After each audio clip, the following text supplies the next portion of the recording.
Welcome to Penrose Learning, where we make understanding easy. You start by confirming OneDrive has enough free space and you're signed in. This avoids failed transfers later. Next, update WhatsApp so the backup tools are current and grant it storage and contacts permissions.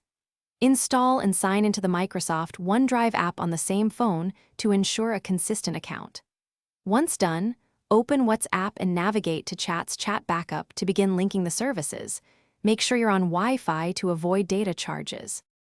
You now create a local backup. Tap Backup in WhatsApp Chat Backup and choose Include Videos if desired, because larger files affect time. Once the backup completes, use a file manager to confirm the generated DB crypt12 file is present in WhatsApp/databases. This file is what you'll move to OneDrive. If it's missing, repeat the backup and check storage permissions. After confirming the file, you're ready to upload the backup. Keep the file name untouched for later restore. You finish by uploading the DB crypt12 file into a dedicated OneDrive folder. Using a clear folder name like WhatsApp Backups helps organization. Open the OneDrive app, upload the file, and wait until sync shows completed so you know the cloud copy is intact. To restore later, download the file back into WhatsApp/databases before reinstalling WhatsApp.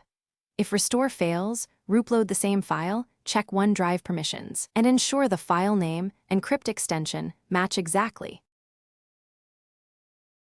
Thanks for watching. If this was helpful, leave a like and consider subscribing. See you next time.